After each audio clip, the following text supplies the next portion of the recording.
Comme d'habitude, votre prénom, votre nom, le nom de votre média, vous posez une question, Kylian y répond. Première question pour Bertrand Latour de la chaîne L'Équipe. Bonjour Kylian, Bertrand Latour, la chaîne L'Équipe. Vous sembliez impatient de venir nous voir il y a quelques jours. Pourquoi est-ce que vous aviez envie de venir si vite en conférence de presse? Merci. Bonjour, je voulais venir jeudi, mais aujourd'hui, c'est pas moi qui voulais venir. J'ai été choisi. Mais je voulais venir jeudi pour m'expliquer. Mais bon, après, voilà, on a discuté avec le coach. C'était pas le meilleur moment. Donc il a décidé que le meilleur moment c'était aujourd'hui, donc j'ai obéi et je suis venu aujourd'hui. Bonjour Kylian, Nicolas Georgerot, RTL. Justement, la petite phrase d'Olivier Giroud post-Bulgarie a beaucoup fait parler ces derniers jours. Est-ce que, voilà, qu'est-ce que toi tu as ressenti? Qu'est-ce qu'il en est? Et est-ce que vous en avez parlé? Ouais, on en a parlé. Ouais, c'est vrai que on a discuté à propos de cela. C'est vrai qu'on en a beaucoup parlé, peut-être parce qu'il n'y avait pas beaucoup d'autres choses à dire. Sur le terrain, ça se passait bien. Après, bon, tout le monde sait un peu ce qui s'est passé. C'est vrai que j'ai été un peu affecté par ça, mais on va pas en faire toute une histoire parce qu'on est ici pour représenter l'équipe de France et l'équipe de France reste le plus important. On a une grande compétition et c'est pas des petites broutilles qui vont venir perturber notre préparation parce qu'on a un objectif commun dont moi et lui on fait partie. Et donc on est tous les deux et les 24 autres concentrés sur le même objectif qui est voilà 7 euros. Bonjour, Timothée Mémon, RMC Sport, tout en haut. Voilà. Hier, il y a eu ce coup de froid sur l'Euro avec l'accident qui est arrivé à Eriksen. Comment est-ce que vous l'avez vécu? Est-ce que vous l'avez vu en direct? Et surtout, comment se sont passées les minutes qu'on suivit? Et qu'est-ce qu'on se dit en tant que joueur après un moment comme celui-là? Nous, on était à l'entraînement. On était vers la fin de l'entraînement quand le coach nous l'a annoncé à ceux qui tapaient les coups francs et les pénaltys. C'est vrai que sur le coup, c'est vraiment terrible parce que nous, on est joueurs, on sait le stress qu'il y a sur le terrain. Et franchement, le match passe après. Les joueurs ont eu beaucoup de courage de revenir sur le terrain. La première chose à laquelle je pense, j'espère vraiment qu'il va bien, que sa famille, ses proches, ils vont bien aussi parce que c'est une épreuve vraiment difficile. Et on était vraiment tous en stress. On espérait, on craignait le pire. Et d'après les dernières nouvelles, il va bien. On s'est renseigné encore ce matin. Donc on est vraiment soulagé et on espère vraiment qu'il y aura encore des bonnes nouvelles à venir et qu'il n'y aura pas d'autres scénarios de la sorte dans cette compétition et même dans le futur. Bonjour Kylian, Loïc Tanzi, RMC Sport. L'autre énorme événement autour de vous, de votre actualité, c'est votre prolongation au Paris Saint-Germain. Est-ce que vous pouvez nous dire et nous confirmer que vous prendrez votre décision après l'Euro? Ça m'intéresse pas. Ça m'intéresse pas. Je suis ici pour représenter l'équipe de France, le Paris Saint-Germain, avec tout le respect que j'ai pour ce club. Et je suis un salarié de ce club. Ça m'intéresse pas pour le moment. Le plus important, c'est l'équipe de France. Et je veux uniquement parler de l'équipe de France pour pas perturber les autres joueurs et ni le groupe parce que ça reste le plus important. Bonjour Kylian, Samuel Olivier, Beansport. J'aimerais revenir à votre relation à Olivier Giroud. Vous vous êtes dit affecté.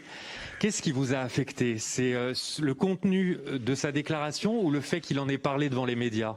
Elle était pas bonne ma réponse d'avant. Oui, mais elle peut amener. Oui, non, je vais expliquer. C'est pas ce qu'il a dit. Hein. Franchement, ce qu'il a dit, ça me dérange pas plus que ça. Je suis attaquant et c'est un sentiment. Il exprime un sentiment quand il parle. Ça, moi, ça me dérange pas. Je suis attaquant et j'ai eu ce sentiment 365 fois dans un match et je l'aurai encore. Quand tu as le sentiment qu'on te sert pas, c'est plus voilà de le sortir publiquement. Voilà, de se dire que voilà, je l'ai vu dans le vestiaire, je l'ai félicité pour ses buts, il m'a rien dit et après je l'apprends dans la presse. C'est plus ça que ce qu'il a dit en fait, parce que ce qu'il a dit, il dit rien de méchant. Voilà, c'est un attaquant, il veut marquer des buts, il a un record qui est pas loin. Et quand tu es attaquant, que tu le veuilles ou non, ça trotte dans ta tête. Et s'il pouvait marquer un but de plus, il l'aurait mis. Mais c'est plus, voilà, le plus de le sortir publiquement. J'aurais préféré qu'il vienne et qu'il soit même beaucoup plus virulent. Dans un vestiaire, moi, ça m'est arrivé. Je pense que, voilà, on se côtoie depuis pas mal de temps. Vous connaissez un peu comment je suis dans le vestiaire. Si j'ai quelque chose à dire à quelqu'un, je vais lui dire. J'ai aucun problème, mais ça reste dans le vestiaire. Mais après, c'est pas un problème parce que, voilà, comme j'ai dit, c'est des petites broutilles. Et j'ai pas envie que cette préparation qui a bien commencé, parce qu'on a fait des bons matchs dans le contenu, vienne perturber l'équipe, parce que l'équipe, elle en a pas besoin. On aura déjà des épreuves très difficiles et on n'a pas besoin de se mettre des bâtons dans les roues. Bonjour Kylian, Benjamin Corrèze du Parisien. Récemment, chez nos confrères de l'équipe, Nasser El Khelaifi a sorti une petite déclaration disant s'il veut décider de qui on recrute, ça n'est pas possible. Comment vous avez pris cette déclaration ? Ça m'intéresse pas parce que, comme j'ai dit, je suis là pour parler de l'équipe de France, mais je vais répondre. Comme ça va être très clair et c'est la seule chose à laquelle je vais répondre à ce propos du Paris Saint-Germain ou autre chose. C'est que j'ai jamais demandé un seul joueur au président, ni à Leonardo, ni à n'importe qui au club. J'ai jamais même conseillé. Je pense que je suis un simple joueur de foot et je dois me contenter de ce que je fais sur le terrain. Et malgré tout ce qu'on peut dire, et le président pourra répondre, et Leonardo aussi, j'ai jamais demandé un seul joueur au Paris Saint-Germain. Bonjour Kylian, Hugo Delon du journal L'Équipe. Vous parliez à l'instant des conséquences potentielles sur le groupe de cette histoire avec Olivier Giroud. Le lendemain de ce qui s'est passé, on a senti le groupe un peu marqué à l'entraînement, où les visages étaient tendus, où ça parlait peu. Est-ce que vous pensez que ce type d'épisode peut marquer le groupe et peut laisser des traces ? Bien sûr, s'il n'y a pas d'explication. Si on laisse quelque chose comme ça dans l'air, c'est sûr qu'il y aura beaucoup de non-dits, beaucoup de... La situation, elle a été claire. C'est vrai que c'était un peu tendu, mais c'est toujours comme ça. Hein. J'ai connu pas mal de vestiaires. Le plus important, c'est d'en discuter, de mettre les choses au clair, à plat, et voilà, de se concentrer et de faire passer tout ça après le groupe. Parce que voilà, le plus important, je le répète, ça reste le groupe, ça reste 7 €. Je pense que ce petit micro-épisode est venu un peu perturber le fait qu'on est concentré sur une seule et unique chose, c'est l'Euro. C'est ce premier match contre l'Allemagne. On est à 48 heures d'un match super important. D'ailleurs, je suis surpris que personne ne m'ait posé de questions sur le match pour l'instant. Mais voilà, ça reste le plus important. On se prépare tous ensemble, les 26 plus le staff, pour ce match vraiment important qui arrive. Oui, bonjour Kylian, Jérémy Talbot pour l'AFP. Une question sur le match, justement, il y a Rudiger qui a pris la parole aujourd'hui en conf et qui a expliqué qu'il fallait pourquoi pas hésiter à jouer Sall face au trio d'attaque français et envoyer un message très tôt au trio que vous formez avec Karim et Antoine. Comment vous accueillez ce type de déclaration ? Est-ce que ça vous permet de vous mettre directement dans le bain aussi ? Chacun se bat avec ses armes. Voilà, nos armes, c'est de jouer ensemble, de jouer notre football. Si leurs armes, c'est ça, ils joueront avec leurs armes et nous on jouera avec les nôtres. Et voilà, on reste concentré dans notre préparation. On va bien les analyser pour essayer de voir leurs faiblesses et leurs forces et on va se concentrer au maximum pour essayer de bien entamer ce tournoi. Bonjour Kylian, Anne-Laure Salvatico pour Canal+. On a parlé du retour longuement de Karim Benzema en équipe de France. L'équipe de France paraît meilleure avec lui, c'est ce que tout le monde dit. Est-ce que vous êtes meilleur quand lui est dans l'équipe ? Pas beaucoup joué ensemble encore, hein. C'est que le début, mais je pense que la qualité de Karim, elle est plus à prouver. Voilà, on sait que c'est un grand joueur. On espère qu'il va énormément nous apporter, même si je pense que j'ai pas beaucoup de doutes à ce sujet. On sait que voilà, il va nous apporter sa qualité technique, son sens du jeu, son efficacité aussi, parce qu'il est capable aussi de marquer des buts. Voilà, c'est un attaquant complet qui va nous aider, qui va s'ajouter à ce collectif qui fonctionnait bien. Donc je pense que ce sera que bénéfique pour l'équipe de France. C'est le temps qui dira ça. Aujourd'hui, comme je vous ai dit, on a joué ensemble 60 minutes contre le Pays de Galles qui était à 10. Et après, on a joué 30 minutes ensemble et il s'est blessé. Donc si je vous dis qu'il me rend pas meilleur, c'est une mauvaise réponse. Si je vous dis qu'il me rend meilleur pour l'instant, c'est aussi une mauvaise réponse. C'est le temps qui dira ça, mais j'ai pas de doute à ce sujet. Bonjour, Nicolas Le Gardien de Sud-Ouest. Pour rebondir un peu là-dessus, qu'est-ce que change pour toi la nouvelle animation avec et sans ballon ? Et par rapport à Karim aussi, qu'est-ce qui fait que vous êtes trouvé humainement aussi ? Comment tu le décrirais humainement ? Tu le découvres vraiment ? Non, l'animation elle change parce que c'est un profil différent. C'est un profil différent d'Olivier qui est un joueur beaucoup plus statique. Lui, Karim, il aime le mouvement, il peut se retrouver à gauche, il peut se retrouver à droite. C'est deux joueurs complètement différents. Donc c'est sûr que l'animation, elle change. Après, humainement, c'est vraiment un bon gars. Moi, je le connaissais pas. J'étais pas là quand il était en équipe de France. J'ai joué un peu contre lui à Madrid, mais là j'ai appris à le découvrir. C'est un bon gars, il est tranquille, il est bon délire. Voilà, il s'est bien intégré dans le groupe et j'espère que ça va continuer comme ça. Bonjour Kylian, Louis Vix, Infosport Plus, Canal+. Qu'est-ce que vous pouvez nous dire sur cette équipe d'Allemagne avant mardi? Et une petite question sur le record de Michel Platini. On sait que vous aimez les records. C'est 9 buts marqués à l'Euro 84. Est-ce que ça, c'est un record qui est dans un coin de votre tête ou pas? Lukaku a commencé avec un doublé hier. On va commencer par l'Allemagne. C'est une grande équipe qui a commencé une petite reconstruction. Voilà, ils ont instauré plusieurs jeunes joueurs, mais ils ont eu des retours de Thomas Müller, de Mats Hummels, qui sont des joueurs importants. Mais c'est une équipe qui a toujours, c'est une nation même, qui a toujours su créer un collectif fort et qui a toujours gardé son identité de jeu. Donc ce sera un adversaire redoutable, ça c'est sûr. Mais nous on aime jouer contre ce genre d'équipe. C'est pour ça qu'on joue au football. Jouer ce genre de match, c'est des rêves d'enfant. Donc on va bien se préparer pour essayer de contrer cette équipe au maximum. Après le record du Platini, oui, c'est combien de buts? 9 buts, c'est beaucoup, hein, c'est beaucoup. Mais on dit toujours que les records ils sont faits pour être battus. Donc on va essayer et après si ça passe tant mieux, si ça passe pas tant pis. Hein. Oui, Kylian, de nouveau, Nicolas Georgerot, RTL. Depuis quelques jours aussi, on parle de ce statut numéro 1 que tout le monde vous donne, que notamment aussi les Allemands, au gré des différentes conférences de presse, répètent, avec sous-entendu des fois peut-être quelque chose d'un peu trop lourd à porter. Toi, tu as envie de dire, bah, on assume, allons-y, on y va, et c'est comme ça? Je pense que déjà ce statut, c'est vrai que ça a beaucoup fait parler, mais ce statut on l'a acquis sur le terrain. On a été vice-champion d'Europe, champion du monde. Quand tu fais ce genre de résultats, tu peux pas te cacher. Maintenant, il faut pas non plus dévier le sujet. Le principal sujet, c'est le terrain. On a gagné ce respect sur le terrain et c'est sur le terrain qu'il faut continuer à gagner ce respect. C'est pas, bien sûr que tout le monde, on est couvert de louanges et ça c'est une bonne chose parce que dans le passé on a souvent dit, même nous les premiers les joueurs, pourquoi on n'est pas soutenu, pourquoi ceci, pourquoi cela. Là on a la chance d'être soutenu par la presse, par les gens. C'est une super chose. Maintenant le plus important ça reste quand même le terrain. Il faut garder cette concentration et cette lucidité pour continuer à gagner les matchs parce que c'est pour ça qu'on est là. C'est ta deuxième phase finale. Quelle est la différence entre le Kylian de 2020 et celui de 2018 avant l'Australie? Et qu'est-ce que tu as retenu de la première sur ce qu'il fallait faire pour que ça marche? En 2018, c'était ma première compétition. C'était, je pense, le moment de confirmer, de mettre les pieds dans le grand monde, entre guillemets. Aujourd'hui, je suis 3 ans après. J'ai fait 3 saisons pleines. J'ai gagné pas mal de titres, collectifs et individuels. Mais c'est toujours la confirmation parce que dans le foot, tu dois toujours confirmer. Je suis à une différente étape de ma carrière et je dois encore confirmer. Mais ce sera à l'aide du collectif. Je pense qu'il faut jamais s'isoler du collectif. C'est ce que j'essaye de faire au maximum. Maintenant, ce qu'on doit faire pour gagner, comme on l'a dit, rester un groupe uni et s'appuyer sur nos forces. On a réussi à le faire à la Coupe du Monde, même si on a eu une entrée timide. Je pense que là, on ne pourra pas se permettre d'avoir une entrée timide vu la taille des adversaires. Et continuer sur cet élan. Voilà, comme je l'ai dit, on a tout le pays avec nous. On sent qu'on est fort.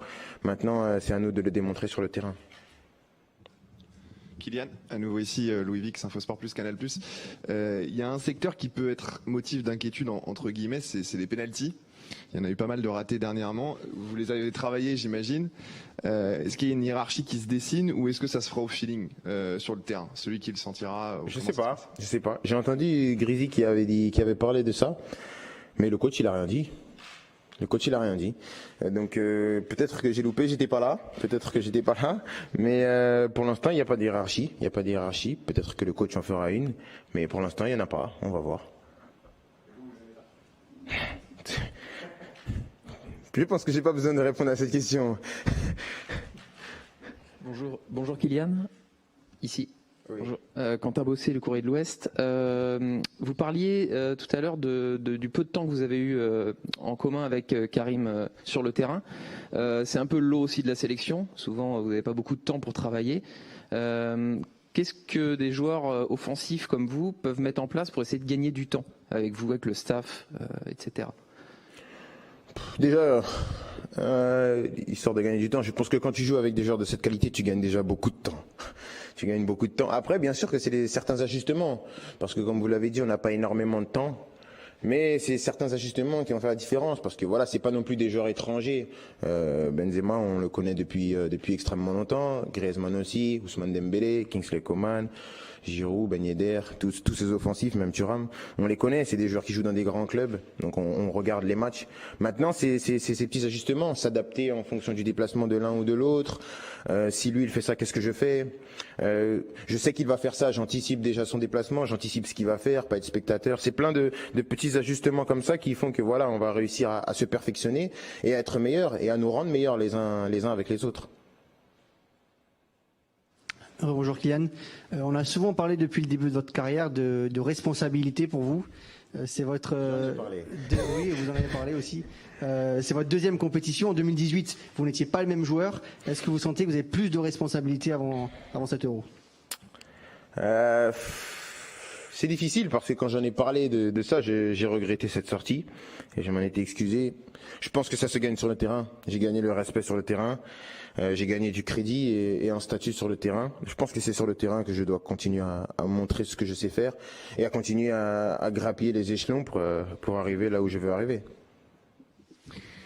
Timothée Mémon, RMC de nouveau, en haut, à droite, à gauche, pour toi. Sur le système de jeu, on a beaucoup parlé depuis le début de la préparation de ce fameux 4-4-2 en losange avec Antoine Griezmann en soutien de Karim et de toi. Durant le match face à la Bulgarie, on a vu aussi une période où vous étiez plus dans un 4-3-3. Toi, quel est le dispositif que tu préfères, celui où tu te sens le plus à l'aise? Voilà, là, de ces deux dispositifs, l'un où tu es plus axial, l'autre où tu es plus sur l'aile. Ça change pas grand chose, ma position elle change pas tellement, quand c'est pour moi elle change pas tellement ma position dans les deux systèmes. Maintenant après je pense que c'est plus voilà, quand tu as un numéro 10, tu as les ailes qui sont libres, quand tu es dans un 4-3-3, tu as un bloc qui est beaucoup plus compact, tu as moins de trous. Donc après c'est le coach qui va décider, c'est lui qui fait l'équipe, c'est lui qui fait la tactique. Nous on est juste là pour appliquer, bien sûr qu'on est dans l'échange, mais c'est lui qui aura le dernier mot, donc je peux pas donner beaucoup d'informations à ce sujet. On va prendre encore 3 questions. La première avec Bertrand Latour de la chaîne L'équipe, la deuxième avec Samuel Olivier de beIN et la dernière avec Hugo Delon de l'équipe. Bertrand Latour. Kylian, sur votre manière de jouer, est-ce que vous arrivez à comprendre qu'on ait parfois la perception qu'en fonction des joueurs qui sont à côté de vous, qui vous entourent, vous puissiez lâcher plus ou moins vite le ballon? Qu'est-ce que tu sous-entends? Je sous-entends rien, je pense que c'est un peu le sens de la déclaration d'Olivier Giroud, que tu peux peut-être donner le ballon plus vite quand c'est Benzema ou Neymar qu'à d'autres, voilà. Benzema ou Neymar en club? C'est des joueurs complètement différents. C'est des joueurs complètement différents. On parle de Neymar qui touche 150 ballons par match, Benzema qui en touche 80 et Olivier qui en touche beaucoup moins de par son profil. Donc c'est sûr que si j'ai vu 2-3 fois, si vous comparez le nombre de passes que je fais à Benzema ou Neymar par rapport à Giroud, c'est sûr que je ferai moins de passes à Olivier. Mais ça ne veut pas dire que je regarde pas Olivier. C'est juste que son profil est différent. Karim vient décrocher à 40 mètres du but pour toucher des ballons, là où Olivier il préfère rester devant pour vraiment être dans la surface et être présent dans la surface pour les derniers ballons. Donc je pense que c'est un peu malsain, parce que on essaye de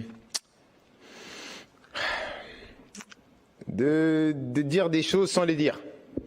En gros, tu sous-entends que je veux pas faire de passe à Giroud. Non, je te demande, je te pose une question. Ben moi, j'ai le sentiment parfois que tu peux donner plus rapidement le ballon à certains qu'à d'autres. C'est clair. Ça se respecte, c'est ton choix.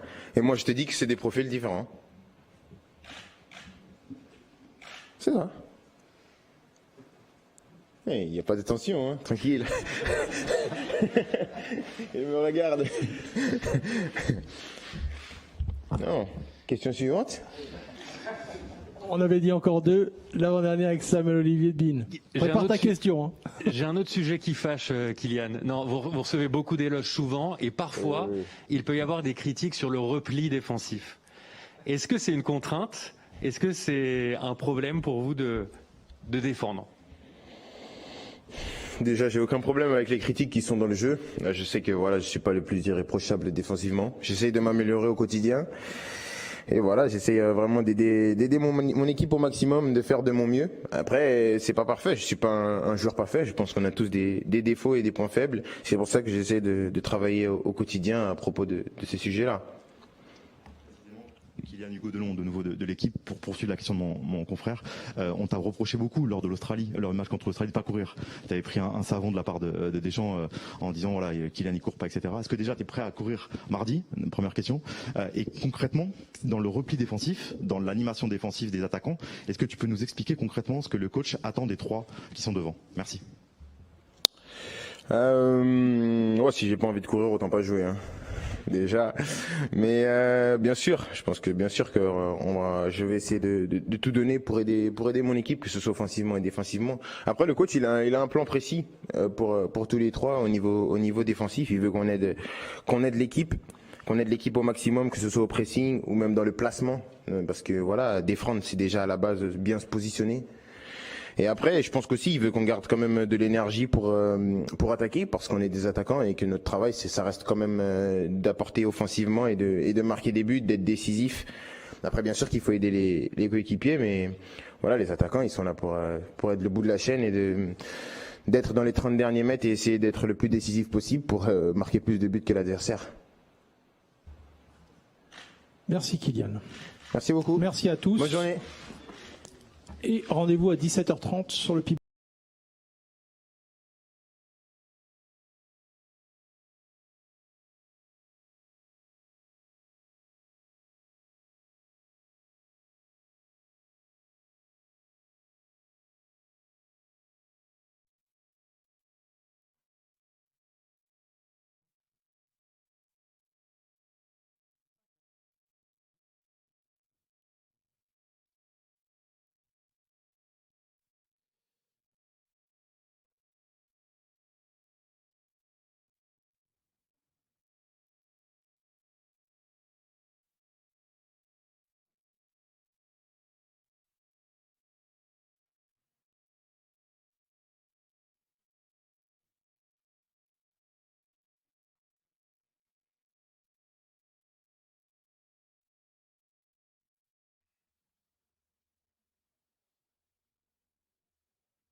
Donc Angie est arrivé.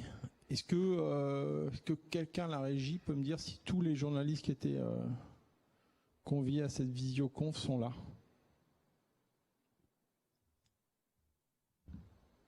On va commencer dans 1 minute, quoi qu'il arrive, qu'il est 59. Ok.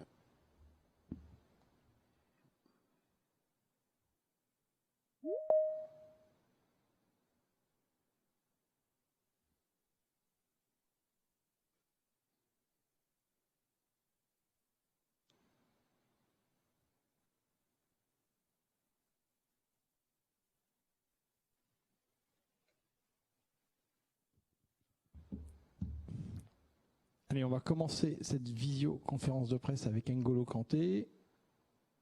La première question est pour Julien Thomas Ville des DNA. Bonjour N'Golo. Bonjour. On parle beaucoup de tes performances ces dernières semaines, notamment en Ligue des Champions. On évoque ton nom également pour le Ballon d'Or, même si c'est peut-être un petit peu précoce. Comment tu vis toute cette effervescence autour de toi ? Non, je pense que je le vis avec pas mal de distance. On avait une belle fin de saison à jouer avec Chelsea, avec la qualification pour le top 4, la finale de la FA Cup et la Champions League. On était concentré là-dessus, ça s'est bien passé pour moi et pour l'équipe. Et tout ce qui se dit, je fais pas très attention à ce qu'il dit et je me concentre sur les objectifs du club et de la sélection. Okay. La deuxième question est pour Samuel Olivier de beIN Sport. Bonjour N'Golo, une question simple sur votre état physique. Vous avez une fin de saison particulièrement intense et on sait que votre jeu est basé en grande partie sur le côté athlétique. Comment est-ce que vous vous sentez là au moment de débuter cette préparation pour vous depuis quelques jours et au moment de débuter l'Euro ? Je me sens plutôt bien. J'avais un petit souci à gérer avant la finale de la Ligue des Champions. Mais aujourd'hui, c'est derrière moi. J'ai commencé le travail physique avec le préparateur physique de la sélection. Et aujourd'hui, je me sens bien et prêt à démarrer la compétition. Question de Nicolas Georgerot de RTL. Bonjour N'Golo. Dans un sondage Odoxa pour Winamax et RTL ce week-end, les amateurs de foot vous classez parmi leurs joueurs préférés devant Kylian Mbappé, alors que depuis la Coupe du Monde 2018, Mbappé était devant. Qu'est-ce que ça